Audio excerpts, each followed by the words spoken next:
નમસ્કાર વિદ્યાર્થી મિત્રો, આજના આ લેક્ચરમાં આપણે જે ફર્સ્ટ ચેપ્ટરનો આપણો બે ટોપિક બાકી છે એ છે આપણે કમ્પ્લીટ કરશું.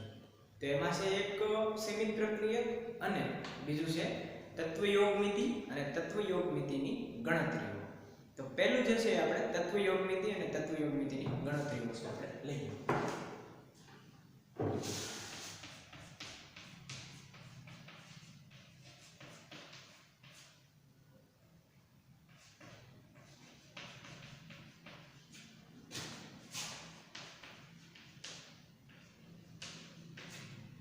તત્વયોગમિતિ ગણતરી.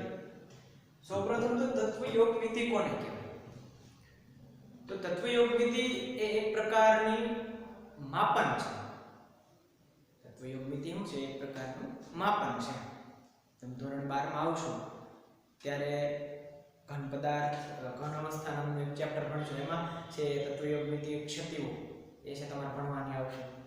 ત્યાર પછી તત્વયોગમિતિ ગણતરી કીધી એટલે કે માપન કીધું છે આપણે. માની લો કે કોઈ રિએક્શન છે એ તમે લેબોરેટરીમાં કરો છો, તો એ રિએક્શનમાં કોઈ 2 કે 3 કે 4 જે કઈ પ્રક્રિયકો હશે, રો મટીરીયલ હશે, એ તમે યુઝ કરો છો, તો એ કેટલા પ્રમાણમાં યુઝ થાય છે, કયો રો મટીરીયલ છે એ કેટલા પ્રમાણમાં જોઈએ છે, કેટલા મોલ છે, એની હાજરી છે એ રહેલી છે, એ બધી ગણતરી છે તત્વયોગમિતિય ગણતરી છે કહેવાય. અથવા તો તમે કોઈ એવી રિએક્શન કરો છો, માની લો કે તમે કઈ એક લાકડું છે એને સળગાવ્યું, તો એ લાકડું તમે સળગાવ્યું તો એમાંથી કેટલી ઉષ્મા ડેવલપ થઈ છે, ઉત્પન્ન થાય છે, બરોબર? કેટલા પોર્શનમાં છે, કેટલો પ્રમાણ છે એ લાકડાના જથ્થાનો વપરાણ, આ બધી નાની નાની બાબતો જે છે એ તત્વયોગમિતિય ગણતરી છે એ આપણે કહી શકીએ. તો એમનું એક એક્ઝામ્પલ છે મિથેન વાળું, મિથેન ગેસ વાળું છે એમનું એક્ઝામ્પલ છે એ રહેલું છે, એ આપણે લખીએ. CH4 gas plus 2O2 gas gives CO2 gas plus H2O.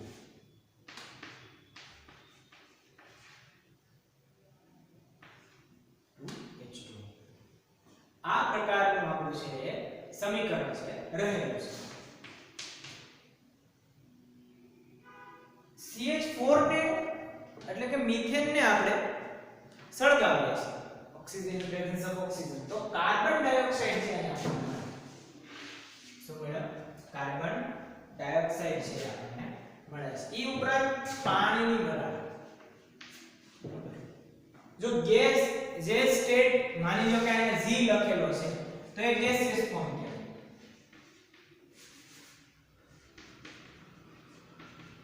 જો G લખેલો છે અને કૌંસમાં, એનો મતલબ એવો કે તમે જે કઈ રિએક્ટન્ટ કે પ્રોડક્ટ જે છે એ ગેસિયસ ફોર્મમાં છે. જો S લખેલો છે તો એ સોલિડ એટલે કે ઘન અવસ્થા છે, ઘન, બરાબર? L લખેલો આવે કૌંસમાં, અને માની લો કે કૌંસમાં L લખેલું, તો એનો મતલબ એવો કે એ છે પ્રવાહી અવસ્થા, બરોબર?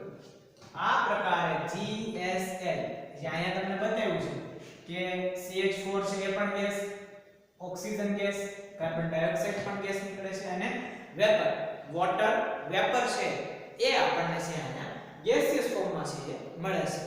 એટલે કે આખી જે કઈ પ્રક્રિયા છે બધી પ્રક્રિયા છે કેમાં થાય છે? તો કે ગેસિયસ ફોર્મમાં છે એ તમને જોવા મળે છે.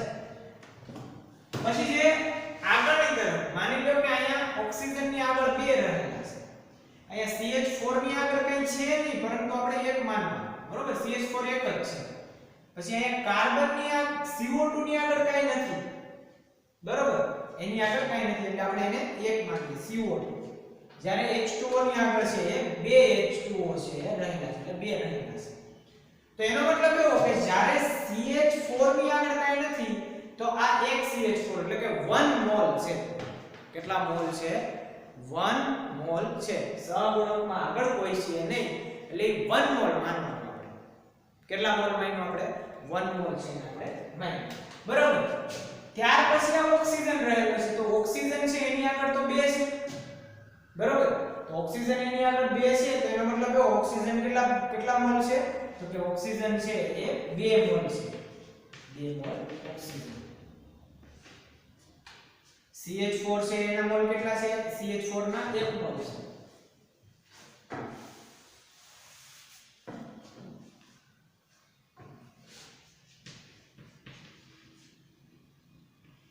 એક મોલ CH4 છે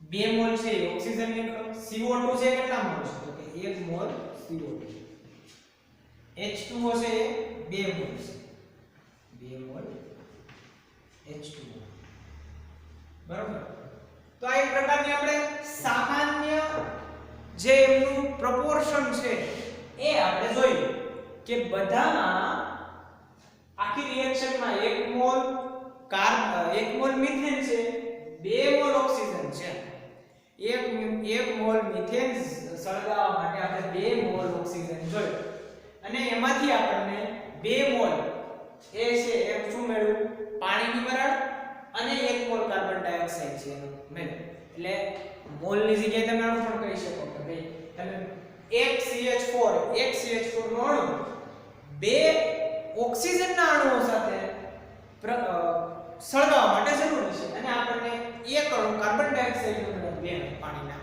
મળ્યા તો આ સિમ્પલ પ્રોપોર્શન છે એ આપણે જોયું કે તત્વ યોગની રીતે સિમ્પલ પ્રોપોર્શન છે આપણે જોયું હવે જો રિએક્શન બેલેન્સ ન હોય સમીકરણ બેલેન્સ નથી તો તમે એને બેલેન્સ કરવા માટે શું કરો છો તો સહગુણક છે આગળ મૂકો છો એવી રીતના તમારી રીતના છે આપણે જે કઈ નિયમો નીતિ નિયમો છે એના આધારે તમે ધોરણ 10 માં પણ તમે શીખી ગયા પહેલા જ ચેપ્ટરમાં છે તમે શીખ્યા કે સમીકરણ બેલેન્સ કઈ રીતના કરવું તો આપણે જોઈએ તો આમાં સમીકરણ તો આપણું બેલેન્સ જ છે 4 હાઇડ્રોજન છે આ સાઈડ તો આ બાજુ પણ લીધું ને 4 હાઇડ્રોજન 2 2 4 ઓક્સિજન અહીંયા 2 ઓક્સિજન અહીંયા અને 2 ઓક્સિજન અહીંયા 4 ઓક્સિજન કાર્બનની સંખ્યા છે 1 1 છે એટલે કાર્બનની સંખ્યા પણ બંને સાઈડ છે એ સેમ છે એટલે એનો મતલબ એવો કે આપણે જે સમીકરણ લીધું છે આપણે જે રિએક્શન કરીએ છીએ એ રિએક્શન બેલેન્સ છે ઇન શોર્ટ બરોબર તો આ રિએક્શન છે બેલેન્સ છે એમ કીધું ને તત્વ યોગની રીતે આપણે સામાન્ય જે કે તેનું પ્રોપોર્શન જોવું એ આપણે જોયું કે 1 મોલ છે મિથેન છે 2 મોલ ઓક્સિજન છે 1 મોલ CO2 અને 2 મોલ પાણી છે આપણને મળે છે તો આ રીતના તત્વ યોગની ગણતરી જો આપણે જોઈએ તો એમાં આપણને એક્ઝામ્પલ પણ છે એ આપેલું છે કે 16 ગ્રામ મિથેન તમારો કોયડો જે આપેલો છે એ જોઈએ આપણે કોયડો 1.3 એમાં આપણને એમ કીધેલું છે કે 16 ગ્રામ મિથેનના દહનથી ઉત્પન્ન થયેલો પાણીનો જથ્થો ગણો 16 ગ્રામ મિથેન કેટલા ગ્રામ લેવાનું છે 16 ગ્રામ મિથેન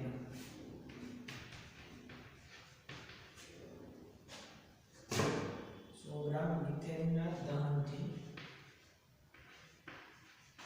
ઉત્પન્ન થયેલો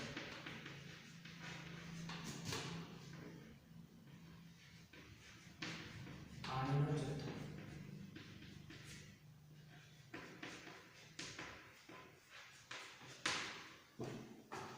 100 ગ્રામ મિથેનના દહનથી ઉત્પન્ન થયેલા પાણીનો જથ્થો છે એ આપણે ગણવાનું કીધું છે તો રિએક્શન છે એ આપણે આ જ રિએક્શન છે બરાબર તો CH4 કેટલો લેવો આપણે તો કે 16 ગ્રામ લીધો કેટલા ગ્રામ લીધો છે આપણે એને 16 ગ્રામ લીધો છે હવે એનાથી કેટલા ગ્રામ છે એ પાણી ઉત્પન્ન થાય છે એ છે આપણે જોવાનું છે તો 16 ગ્રામ બરાબર અહીંયા આપણને 16 ગ્રામ કીધો એટલે એનો મતલબ એવો કે 16 ગ્રામ એટલે એક કાર્બન છે CH4 એટલે કાર્બનનું વજન 12 થશે હાઇડ્રોજન 4 ટોટલ કેટલો થાય 16 ગ્રામ સમજ પડી તો 16 ગ્રામ બરાબર 1 મોલ 16 ગ્રામ બરાબર શું થાય 1 મોલ એનું પરમાણુ દળ જેટલું છે બરાબર તો 16 ગ્રામ બરોબર 1 મોલ જે છે એ મિથેન વાયુ આપણી પાસે પ્રેઝન્ટ છે.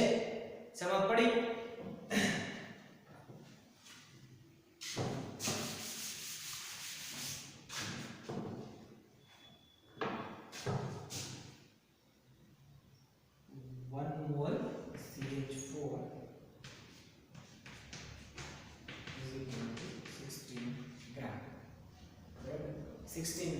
કાર્બનનું વજન છે એ 12 છે અને હાઇડ્રોજન છે એ 4 છે. બરાબર? એવી રીતના હવે આપણને ઓક્સિજન સોરી પાણી છે કેટલું આપે છે? તો કે પાણી જે છે એ 2 મોલ આપે છે. બરાબર? કેટલા મોલ આપે છે? તો કે પાણી જે છે એ 2 મોલ છે આપે છે. તો એનો મતલબ એવો 2 મોલ પાણી 1 મોલ પાણી હોય આ 1 મોલ પાણી હોય એનો મતલબ એવો કે આ એક H2O છે. તો H2O નો આપણે વેઇટ ગણીએ આનો છે 16 અને આ છે 2 એટલે ટોટલ કેટલા થાય 18. બરોબર? ટોટલ કેટલા થયા 18. 1 મોલે 18 હોય 1 મોલ = 18 તો 2 મોલ જો લઈએ 2 મોલ લઈએ તો કેટલા થાય 18 × 36. બરોબર?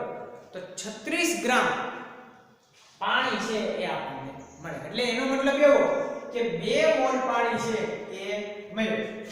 2 મોલ પાણી 1 મોલ પાણી હોય તો આપણે 18 ગ્રામ H2O એનો વેઇટ છે 18 ગ્રામ. 1 મોલ માટે 2 મોલ હોય તો 36 ગ્રામ. હવે એમાં તમે 18 ઉમેરતા જાવ તો એ મોલ છે વધતા જાય. એનો પરમાણુય દળ જેટલો છે એ શું મળે છે આપણને? તો કે એનું એ ગ્રામમાં વજન છે એ આપણને મળે છે. ધ્યાનમાં આવ્યું કે આપણને કોઈડો એમ કહેતો હતો કે ભાઈ 16 ગ્રામ મિથેનના દહનથી ઉત્પન્ન થયેલો પાણીનો જથ્થો. તો 16 ગ્રામ મિથેન એટલે એનો મતલબ એવો કે એનું પરમાણુય દળ છે 1 મોલ બરાબર એનું પરમાણુય અહીંયા દળ થયું આ બરાબર 16 ગ્રામ. હવે એના દહનથી ઉત્પન્ન થયેલો કેટલો જથ્થો ઉત્પન્ન થયો? તો કે અહીંયા 2 અણુઓ છે પાણીના આપ્યા એટલે કે 2 મોલ પાણી આપ્યા. 1 મોલ પાણી એટલે 18 ગ્રામ અને 2 મોલ એટલે 36 ગ્રામ. બરોબર? તો 16 ગ્રામ થી કેટલો આપણને પાણીનો જથ્થો મળ્યો? 36 ગ્રામ છે પાણીનો જથ્થો છે મળ્યો. બરોબર? આ રીતના છે એ આપણું ફોલ્ડર તમને આપેલો હતો 1.3. ત્યાર પછીનો જે કોયડો આપેલો છે એ જોઈએ આપણે. સેકન્ડ એક્ઝામ્પલ છે આપણું કે આપણને એમ કીધું છે 22 ગ્રામ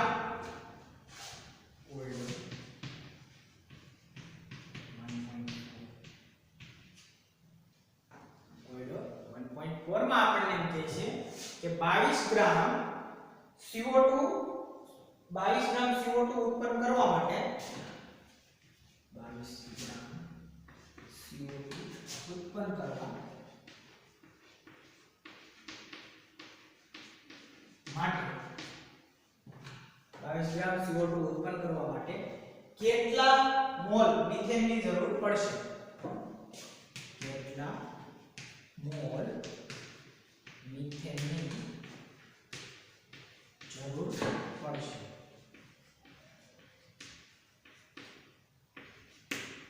બરાબર?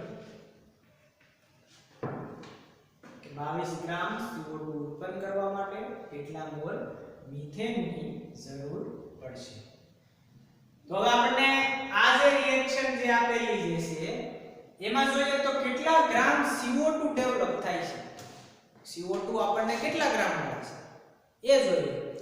તો જો CO2 એટલે કે કાર્બનનું વેઇટ છે 12.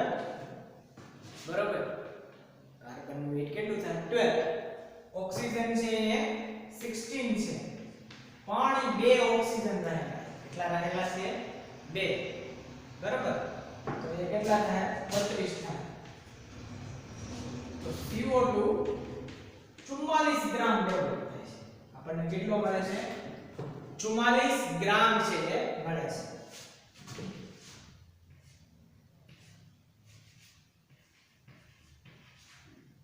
ચુમ્માલીસ ગ્રામ CO2 છે આપણને મળે છે. ક્યારે? તો કે 16 ગ્રામ 44 ગ્રામ CO2 16 ગ્રામ CH4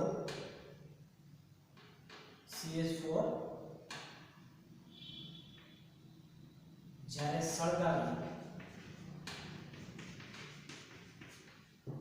44 ગ્રામ CO2 100 ગ્રામ CH4 સળગાવતા મળે છે.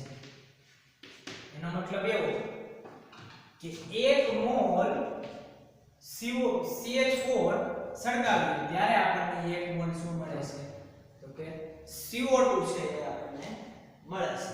બરોબર. 44 ગ્રામ CO2 એ 16 ગ્રામ CH4 માંથી મળે છે. 1 મોલ CO2 એ 1 મોલ CH4 માંથી મળે એટલે કે 1 મોલ મિથેન માંથી 1 મોલ CO2 છે આપણને મળે છે. બરોબર. ગ્રામમાં પણ વેઇટ જોઈ લીધું 1 મોલ CH4 = 1 મોલ CO2 આપણને કેટલો મળે છે 1 મોલ CO2. પછી 16 ગ્રામ CH4 = 44 ગ્રામ CO2 આ આપણને હવે જોઈએ એમાં કે CO2 ના મોલ કેટલા હશે. CO2 ના મોલ જે છે એ કેટલા હશે તો આપણને CO2 કેટલા ગ્રામ મળે છે પહેલા તો 22 ગ્રામ CO2 છે એ આપણે ઉત્પન્ન કરવો છે. કેટલા ગ્રામ કરવો છે ઉત્પન્ન 22 ગ્રામ. 1 મોલ સળગાવવાથી આપણને 44 ગ્રામ મળે છે. બરોબર.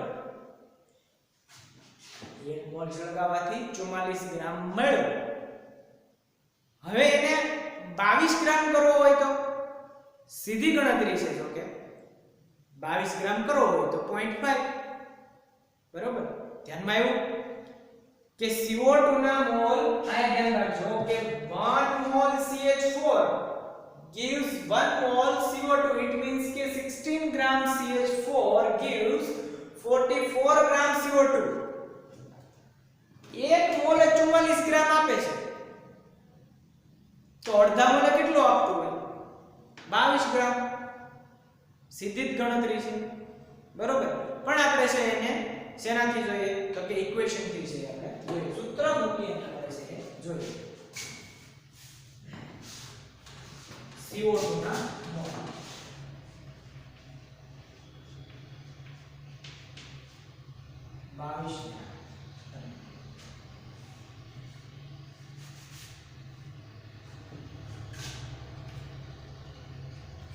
CO2 ના મોલ છે આપણે જોઈએ તો CO2 ના મોલ તો 22 ગ્રામ CO2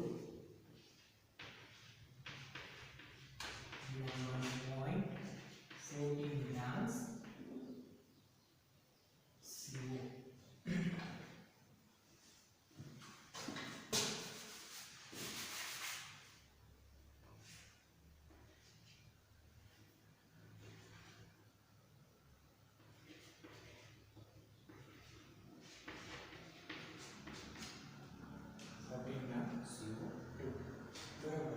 આનો તમે સાદું આપો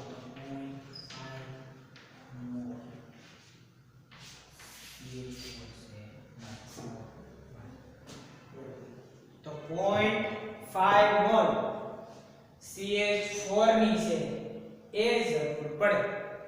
બરાબર. કેટલા મોલ ની જરૂર પડશે 0.5 મોલ. તો 0.5 મોલ છે એ શું જરૂર પડે તો કે CH4 જે છે એની જરૂર પડશે. શેના માટે તો કે તમારે 1 મોલ જે છે એટલે 22 ગ્રામ CO2 છે તમારે મેળવવો છે. બરોબર. સિમ્પલ ત્રિરાશિ છે તમે માની અને છે કરી શકો.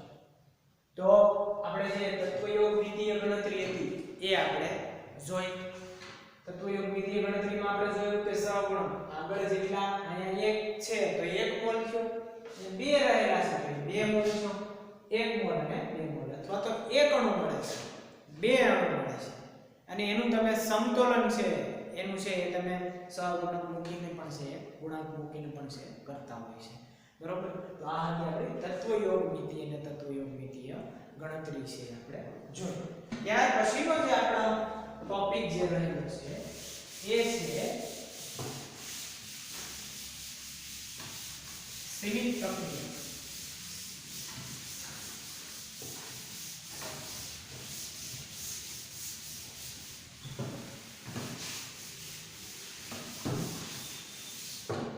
સીમિત પ્રક્રિયા પહેલા આપણે એક પોર્શન છે એ બાકી રહેલો છે સીમિત પ્રક્રિયા પહેલા અર્થસૂચક અંકોનો સરવાળો અને એના ગુણાકાર અને ભાગાકાર એ જે છે એ આપણે બાકી છે તો એ પહેલા ટોપિક છે આપણે કમ્પ્લીટ કરીએ તો અર્થસૂચક અંકોના સરવાળા ભાગાકાર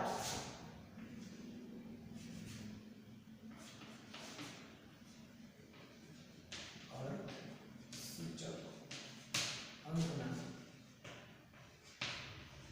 સરવાળા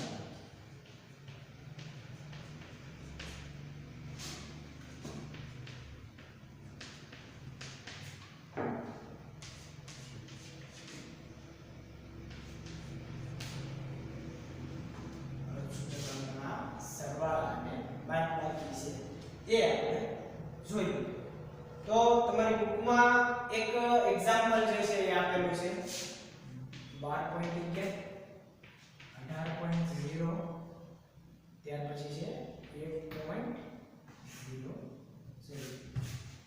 1 point કંઈક સમથિંગ છે 1.0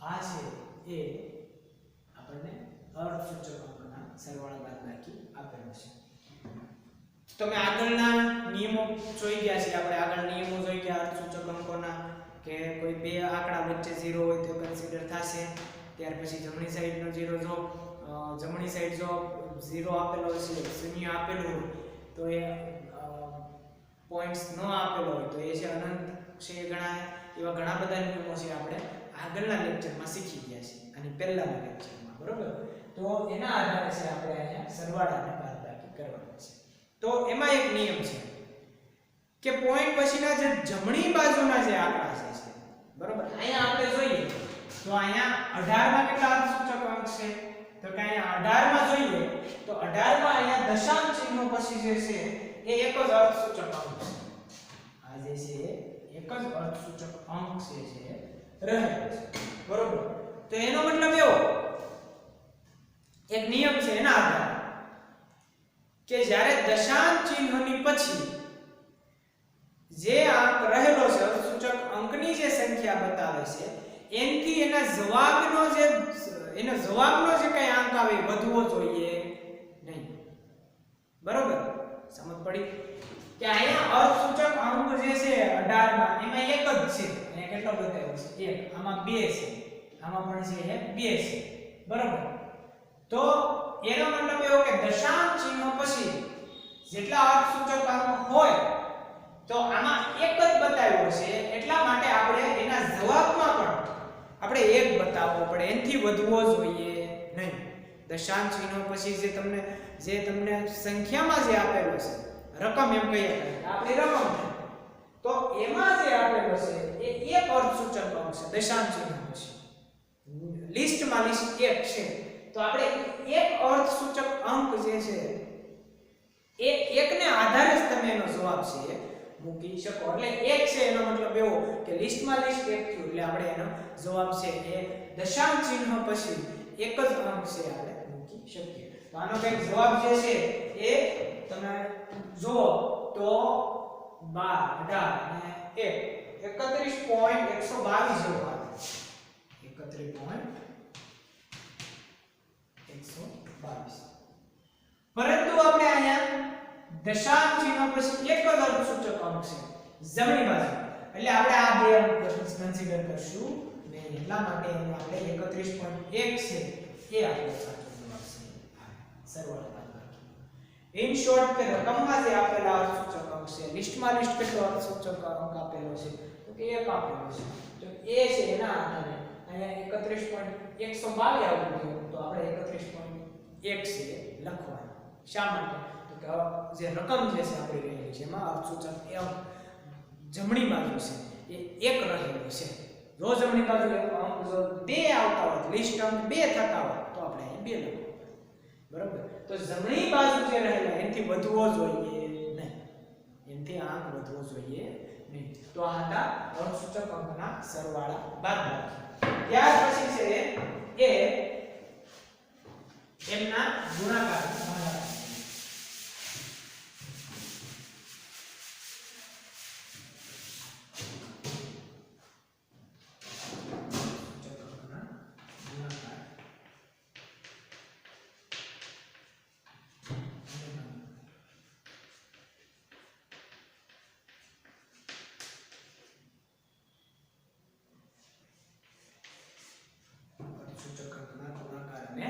ભાગાકાર છે એ આપણે જોઈએ. તો એક એક્ઝામ્પલ તમને આપેલું છે 2.5 into 1.25 2.5 ગુણ્યા 1.25. તો એનો જવાબ જે છે એ આપણને આપેલો છે 3.125 આવો જવાબ છે આવે છે. બરાબર. અહીંયા જે સરવાળામાં નિયમ એવો હતો કે લિસ્ટ નંબર કયો છે અર્ધસૂચક અંકમાં, તો કે એક હતો, તો એ જમણી સાઈડથી વધવો જોઈએ, અંક વધવો જોઈએ નહીં, તો આપણે એને અહીંયા અર્ધસૂચક અંક છે એ 1 મૂકતા. તો અહીંયા પણ છે કે એવો જ નિયમ છે એ લાગુ પડે છે કે જો બે અર્ધસૂચક અંક હોવાથી અહીંયા કેટલા અંક છે, તો બે અર્ધસૂચક અંક છે, તો એ બે કરતા વધારે અર્ધસૂચક અંક દર્શાવી શકાય નહીં. બરોબર. એટલે કે અહીંયા બે અર્ધસૂચક અંક થાય છે, તો એના જવાબમાં છે એ બે કરતા વધારે આપણે દર્શાવી શકીએ નહીં. લિસ્ટમાં લિસ્ટ કેટલા છે? અહીંયા 2 છે. બરોબર. 2.5. બરોબર. તો આ 1 અને 2. તો એના જવાબમાં પણ ગુણાકાર અને ભાગાકારના નિયમમાં એના જવાબમાં રકમ કરતા સંખ્યા અંક છે વધવા જોઈએ નહીં. એટલા માટે આપણે અહીંયા 3.1 છે લખવાનું. શા માટે? તો કે અહીંયા જે છે લિસ્ટમાં લિસ્ટ અર્ધસૂચક અંક કેટલા થાય છે, તો કે 2 અંક થાય છે. કેટલા થાય છે? 2 અંક. તો આપણે છે પણ એના જવાબમાં કેટલા મૂકવા પડે? 3.1. શા માટે? તો કે અહીંયા 2 અંક છે, લિસ્ટ અંક છે લખવા પડે છેલ્લા. બરોબર. તો આ રીતના એના ગુણાકાર અને ભાગાકાર સરવાળાનો પણ જમણી સાઈડથી અંક વધવાનો જોઈએ અને આમાં પણ એની રકમમાં જે રહેલા લિસ્ટ અંક છે એમાં એટલી જ સંખ્યાના છે તમારે અહીંયા મૂકવાનો. એનો જવાબ છે એટલી જ સંખ્યામાં છે મૂકવાનો રહેશે. તો આ અર્ધસૂચક અંકના છે ગુણાકાર અને ભાગાકાર છે થઈ જાય.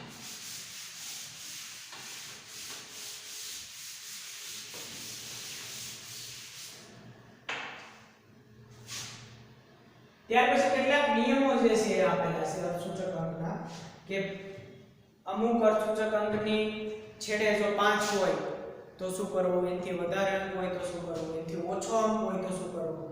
બરાબર. તો એના નિયમો છે આપણે જોઈએ. તો પહેલો નિયમ આપણને એવું કહે છે કે જ્યારે જમણી બાજુ એટલે કે જમણી બાજુનો સૌથી છેલ્લો અંક 5 હોય, સૌથી છેલ્લો અંક 5 હોય,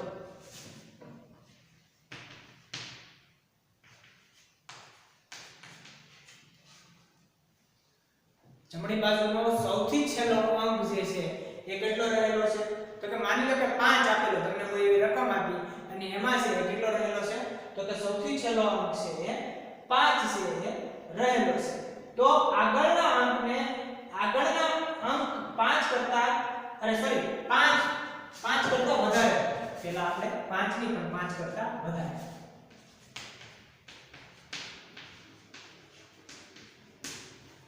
એટલે કે 6 હોય, 7 હોય, 8 હોય. બરાબર. 5 કરતા આપણે પહેલા વધારે જોઈએ, પછી 5 લેશું અને પછી છે એ કયો લેશું, તો કે પછી છે એ આપણે એમાં 5 છે એની કરતા ઓછો છે લેશું. તો પહેલો નિયમ એવું કહે છે 5 કરતા વધારે અંક જો આપેલો હોય તો આગળની સંખ્યામાંથી એક અંક દૂર થશે. બરાબર. આગળની સંખ્યામાંથી શું થાય, તો કે એમાંથી છે એક અંકનો આગળની સંખ્યામાંથી એક અંક છે એ શું થઈ જાય, તો કે દૂર થઈ જાય. અને માની લો કે આ તમને કોઈ એક્ઝામ્પલ આપેલું 386. બરાબર. તો અહીંયા આ 5 કરતા કેવો છે વધારે, તો આગળના અંકમાં એક નો વધારો કરવાનો અને આને છે એ રિમૂવ કરવાનો. બરાબર. તો પહેલો નિયમ છે એ આવું આપણને કહે છે. 5 કરતા વધારે હોય તો 1 નો આગળમાં વધારો, બરાબર, અને પછી છે એને છેલ્લા અંકને છે રિમૂવ કરતા રહો. જો 5 કરતા વધારે હોય તો. પણ જો 5 કરતા વધારે નો આપ્યો હોય અને ઓછો અથવા તો 5 આપ્યો હોય તો બીજો નિયમ આપણને એવું કહે છે કે જો 5 કરતા સૌથી છેલ્લો અંક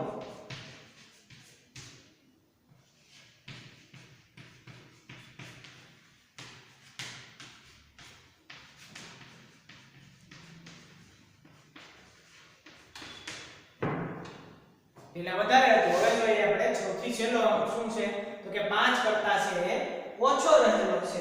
તો શું કરશું તો તે 5 કરતા ઓછો રહેલો છે તો તેની આગળના અંકમાં ફેરફાર થતો નથી, પરંતુ એ અંક દૂર થઈ જાય, બરાબર. માની લો કે આ 5 કરતા ઓછો છે તો 1.384 બરાબર. તો શું થાય તો કે આગળના અંકમાં કઈ ફેરફાર થશે નહીં, આ અંક છે દૂર થઈ જાય એટલે 1.38 આપણે લખી શકીએ. ક્યારે તો કે જ્યારે 5 કરતા ઓછો નંબર મળેલો હોય ત્યારે, એ પહેલા નહીં. સમજ પડી?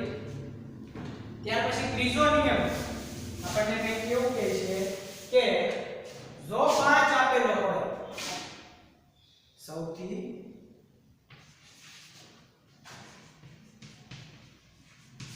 છેલ્લો અંક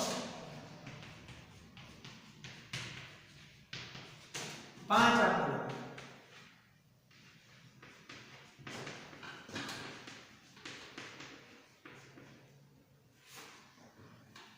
તો શું કરવું? પહેલા જોયું 5 કરતા વધારે, પછી 5 કરતા ઓછું, અને હવે છે 5 કરતા ઓછું. અરે સોરી, 5 આપેલો. જો 5 આપેલો હોય તો આપણે શું કરશું કે એની આગળનો અંક જોવાનો. 5 કરતા એની આગળનો અંક 5 ની આગળનો અંક એકી સંખ્યા એકી છે કે બેકી નંબર તે જો આગળનો અંક એ છે કે બેકી, એ જોવાનું. જો એકી નંબર આપ્યો હોય તો શું કરવાનું અને બેકી નંબર આપ્યો હોય તો શું કરવાનું? જો એકી નંબર આપેલો હોય તો આગળનો અંકમાં એક વધારો કરવો, બરોબર. સમજ પડી કે આગળના અંકમાં શું થાય? એક વધારો થશે. એટલે કે માનો કે 7.3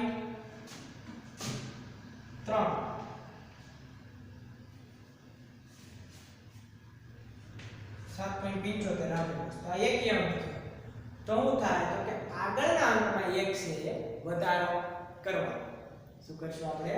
1 છે વધારો કરશું. એનો મતલબ એવો કે આપણે આ 7. આ જે છે એને 8 કરશું. શું કરી દેવું? 8 છે આપણે કરશું. એટલે કે 7.8 કરી અને એમનો જે જવાબ છે એમાંથી 5 છે આપણે શું કરશું? દૂર કરશું. જો એકી સંખ્યા હોય તો અંક દૂર થાય.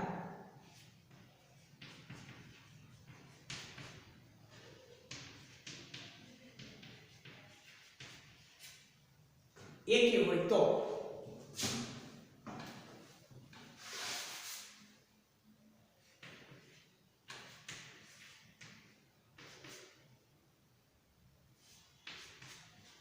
છે.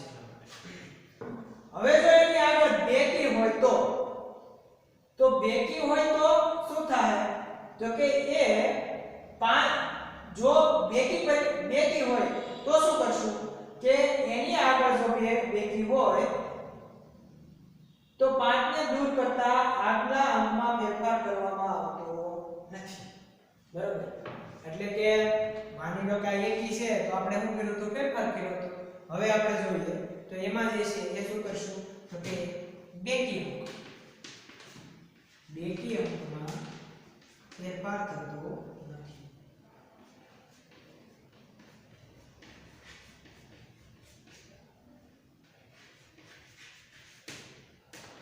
બેકી અંકમાં ફેરફાર થતો એનો મતલબ એવો કે માની લો કે તમે 5 પોઈન્ટ સોરી 8.4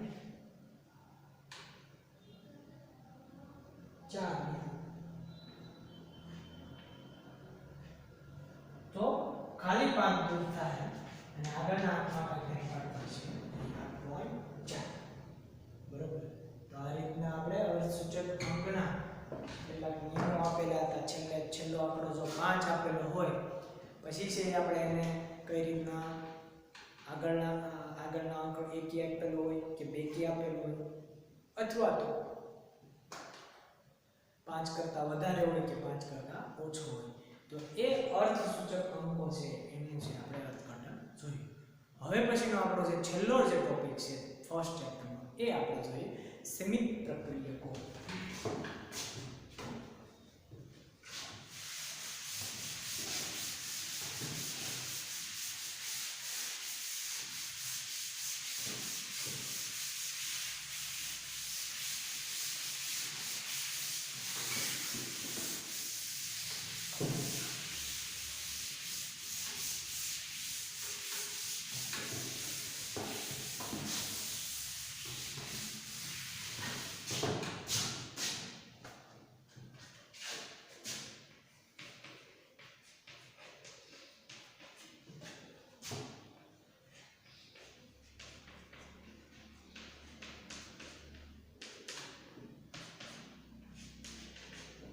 સીમિત પ્રક્રિયકો એટલે શું જોઈએ.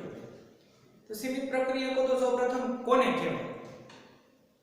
What is limiting reagent? તો લિમિટિંગ રિએજન્ટ છે કોને કહેવાય? માની લો કે તમે કોઈ એક રિએક્શન કરો છો. આ તમે રિએક્શન કરી A + B = give C.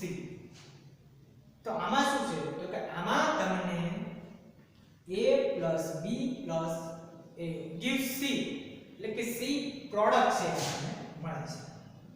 માની લો કે આ 2 મોલ છે અને આ છે 5 મોલ આપેલો છે. આ કેટલા મોલ આપેલો? A પ્રક્રિયક છે એ 2 મોલ આપેલો છે, B પ્રક્રિયક છે એ 5 મોલ આપેલો. આ આપણને 3 જેવી મળે છે. એક્ઝામ્પલ રીતે તો સૌપ્રથમ પહેલા આ જોઈએ.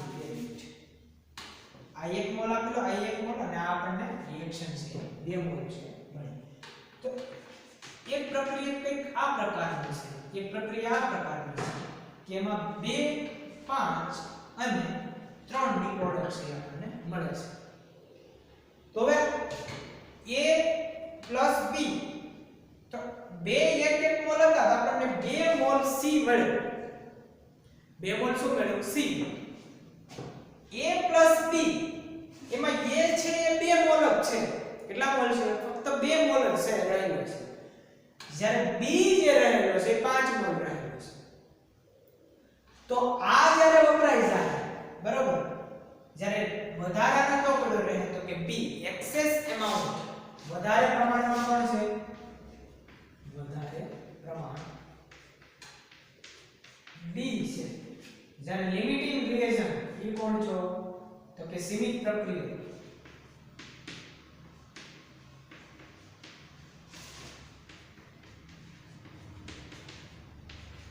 એ આનો જે 3 મોલ જે છે એવું રહે તો કે પડ્યા રહે.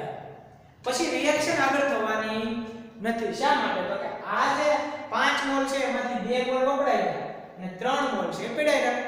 તો 2 મોલ વપરાણા તો એનો મતલબ એવો કે A છે એ કેવો થયો? સીમિત પ્રક્રિયક છે એ થયો.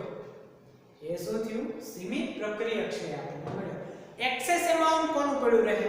તો કે B નું છે એ એક્સેસ એમાઉન્ટ છે પડ્યું રહે.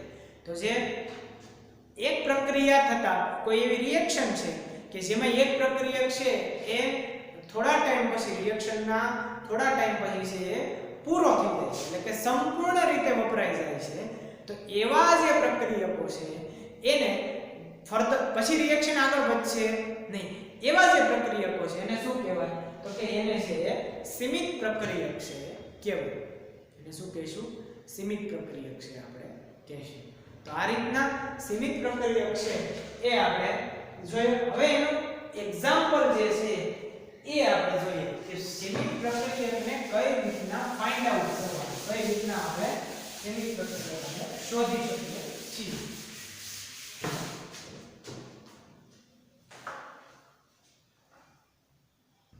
સીમિત પ્રક્રિયકો માટેની એક ટ્રીક જે છે આપણે જોઈએ કે સીમિત પ્રક્રિયકો માટે એને શોધવા માટેની એક ટ્રીક છે એ પદ્ધતિ જોઈએ તો એમાંના જે સ્ટેપ છે એનું પહેલું સ્ટેપ એવું છે કે જે તમને રિએક્શન આપી દીધી હોય એ રિએક્શનમાં સૌપ્રથમ તમારે એના મોલ લખવાના. સીમિત પ્રક્રિયક શોધવા માટેની પદ્ધતિ સીમિત પ્રક્રિયક શોધવા માટેની ટ્રીક.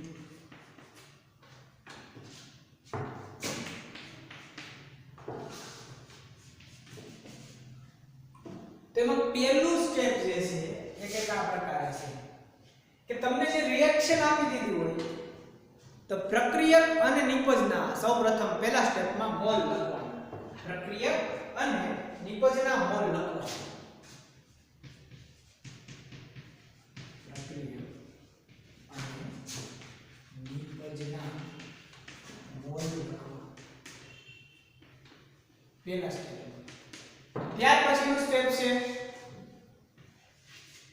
પ્રક્રિયક અને નિપજના મોલ. પ્રક્રિયકના મોલ છે એ પહેલામાં પણ આપી દીધા હોય, રકમમાં પણ આપી દીધા હોય, બરોબર? તો એમાંથી પણ છે તમે લખી શકો. તો પ્રક્રિયક અને નિપજના મોલ લખ્યા. ત્યાર પછી એમના જે સહગુણક આગળ આપેલા છે સહગુણક લખો. બીજું સ્ટેપ એવું છે સહગુણક લખો. સહગુણક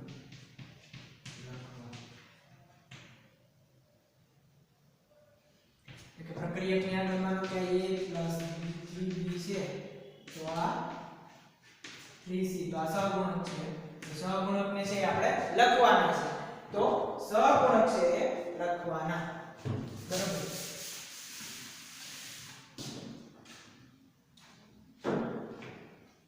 હવે બીજું સ્ટેપ એ સહગુણક લખવાના. ત્યાર પછી ત્રીજું સ્ટેપ જે છે એ મોલને સહગુણક વડે ભાંગવાના છે. જે તમને પ્રક્રિયક અથવા નિપજના મોલ આપેલા છે એને તમારે સહગુણક વડે ભાગવાના. મોલને સહગુણક વડે ભાગો.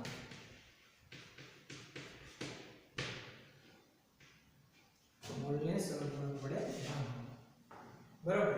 તો મોલને સહગુણક વડે ભાગો અને જે સંખ્યા નાની આવે, હવે તમને છે ચાર સ્ટેપમાં આપણને સીમિત પ્રક્રિયક છે મળી જાય. ચાર સ્ટેપમાં શું મળી જાય? સીમિત પ્રક્રિયક છે મળી જાય. જે સંખ્યા નાની આવે તે શું છે? સીમિત પ્રક્રિયક.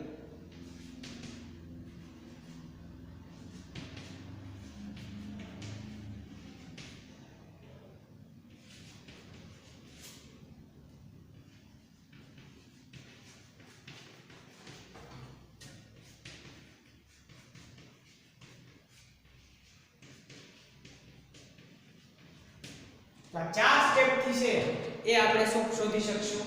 સીમિત પ્રક્રિયક છે આપણે શોધી શકીએ કે પહેલા પ્રક્રિયક અને નિપજના મોલ લખશું, ત્યાર પછી સહગુણક લખશું, મોલને સહગુણક વડે શું કરશું? આપણે ભાંગી નાખશું. જે સંખ્યા નાની આવશે તે સીમિત પ્રક્રિયક. બરોબર. એક એક્ઝામ્પલ જોઈએ આપણે. તો સ્ટેપ બાય સ્ટેપ એક એક્ઝામ્પલ જોઈએ.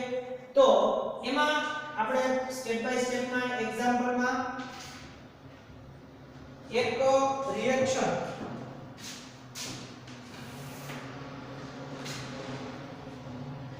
5 મોલ એ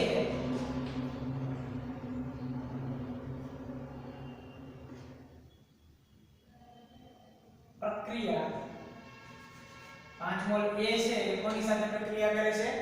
B સાથે. 5 મોલ A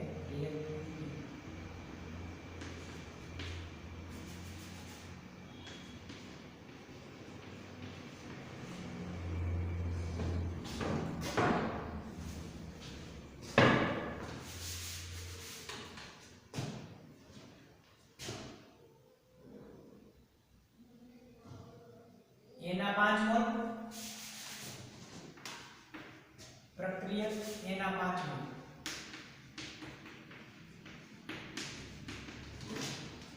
5 મોલ,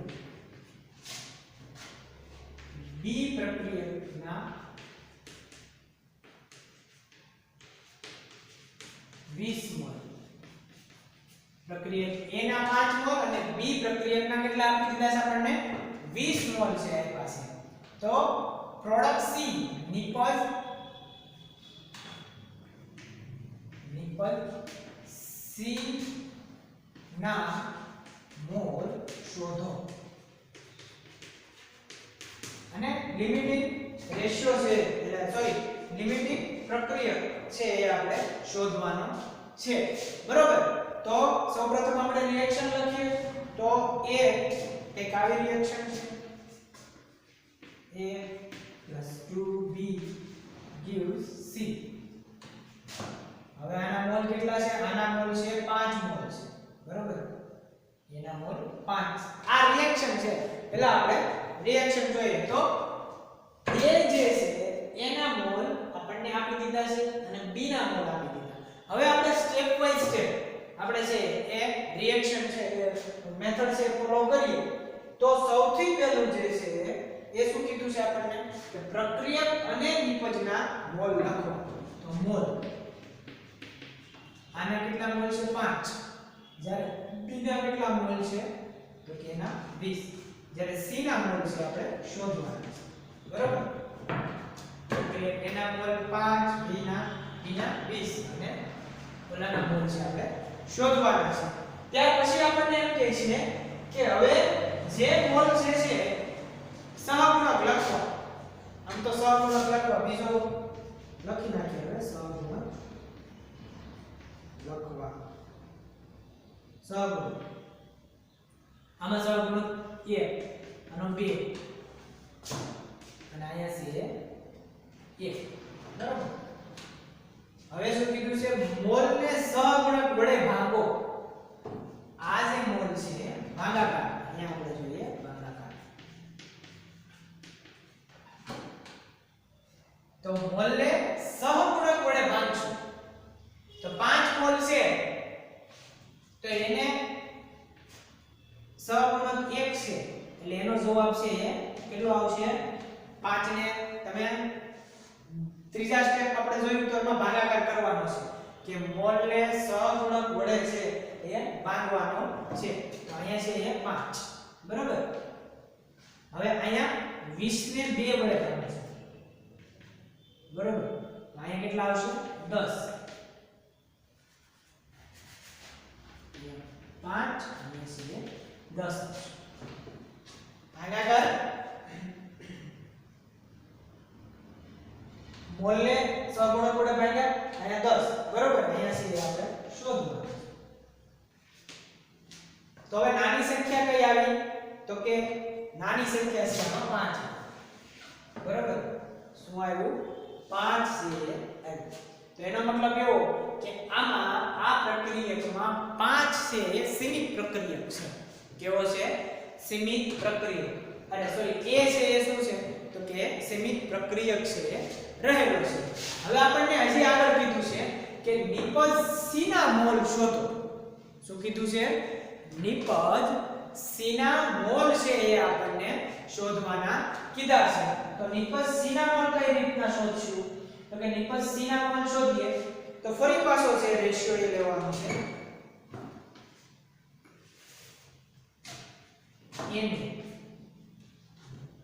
એટલે કે કોના મોલ થાય તો કે n numbers of mole divide by 1 સહગુણક વડે આપણે ભાગીએ. ત્યાર પછી નંબર્સ ઓફ મોલ p એને છે એ 2 વડે અને n c એને આપણે 1 વડે. બરાબર. તો હવે જોઈએ આપણે n છે એ કેટલો આવ્યો છે 5 20. બરાબર. અને આયા છે શોધવાનું છે આપણે. તો જે સીમિત પ્રક્રિયક છે સીમિત પ્રક્રિયક આમાં કેવો આવ્યો તો કે A છે એ આપણો સીમિત પ્રક્રિયક આવ્યો એ શું આવ્યો આમાં સીમિત પ્રક્રિયક આવ્યો તો એનો સીમિત પ્રક્રિયકનો જે રેશિયો છે એને ક્યાં લઈ જાવ તો કે c પાસે છે લઈ જાવ સીમિત પ્રક્રિયકના જ રેશિયોને લઈ જવાનો છે એ સિવાયનું જે એક્સેસ પ્રક્રિયક છે એને આપણે કઈ જે વધારાનો પ્રક્રિયક છે એને કઈ આપણે એમનેમ જ છે રહેવા દેવાનું છે તો જે સીમિત પ્રક્રિયકનો જે રેશિયો છે એને આપણે ક્યાં લઈ જાવ તો કે nc પાસે એટલે કે જેના મોલ છે આપણે શું કરવાના છે શોધવાના છે તો કે c ના મોલ આપણે જે શોધવાના છે બરોબર તો આપણે એને છે એ 5/1 5/1 તો 5 બરોબર nc * 1 બરોબર સમજ પડી કે 5 બરાબર nc / 1 તો nc =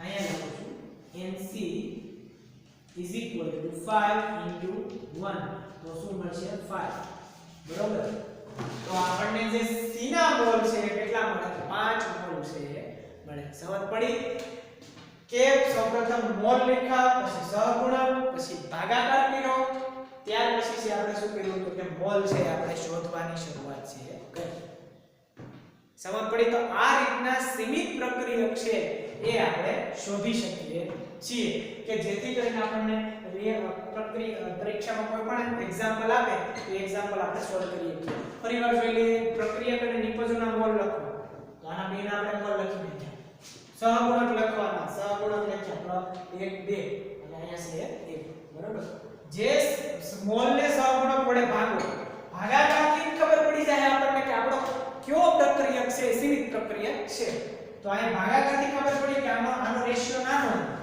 તો એમાં આ રેશિયો નાનો આવ્યો એનો મતલબ એવો કે a છે સીમિત પ્રક્રિયક થયો હવે શું થયું જે સંખ્યા નાની આવશે એ સીમિત પ્રક્રિયક બરોબર હવે આપણને સીમિત પ્રક્રિયકની ખબર પડી ગઈ ક્યારે આગળ આપણને એમ કીધું કે ભાઈ મોલ શોધો તો મોલ શોધવા માટે શું કરશું તો કે ફરી પાછો છે એ આપણે સાદો ગુણોત્તર લેવાનો એને ડિવાઇડ બાય 1 એને એટલે કે જેના મોલ જે છે એને કોના વડે કરશું આપણે ભાગાકાર એને છે એના સહગુણક વડે ભાગાકાર કરશું તો અહીંયા બેને આપણે સહગુણક વડે ભાગાકાર કર્યા પછી જે સીમિત પ્રક્રિયક આપ્યો છે જો ધ્યાન રાખજો અહીંયા આ સ્ટેપમાં જે સીમિત પ્રક્રિયક તમને આપેલો છે એ સીમિત પ્રક્રિયકને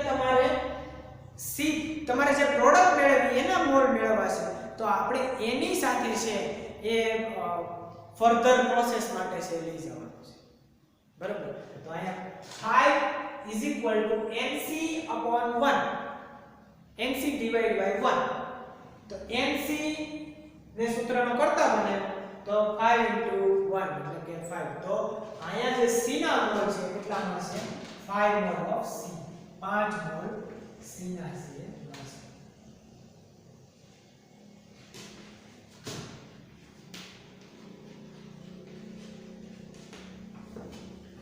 તો એક્ઝામ્પલમાં છે આપણે મોલ પણ ગણતરી કરી નાખી અને ત્યાર પછી આપણે જે સીમિત પ્રક્રિયક શોધવાની જે રીત છે એ પણ છે આપણે અહીંયા કન્સિડર છે કરી તો આ રીતના અહીંયા આપણું આ ફર્સ્ટ ચેપ્ટર છે કમ્પ્લીટ થાય છે અને હવે પછીના લેક્ચરથી આપણે સેકન્ડ ચેપ્ટર છે શરૂ કરીશું એ સિવાય હું તમને હોમવર્કમાં તથા યુનિટ ટેસ્ટ છે હું તમને આની આપીશ જે છે તમારે સ્કૂલ ઉપર છે તમારે સબમિટ કરાવવાનું રહેશે ત્યાર પછી જે લોકોને કોઈ પ્રશ્ન રહેતો હોય તો તેઓ છે સ્કૂલે આવી અથવા તો સ્કૂલના નંબરમાંથી છે કોલ કરી અને તમે છે તમારો પ્રશ્ન છે સોલ્વ કરી શકો છો આ ચેપ્ટરમાં લગતી ક્વેરી કંઈ પણ ક્વેરી હોય તો એ ક્વેરી છે એ તમારે સ્કૂલ પર આવીને સોલ્વ કરી શકો. ઓકે ધન્યવાદ.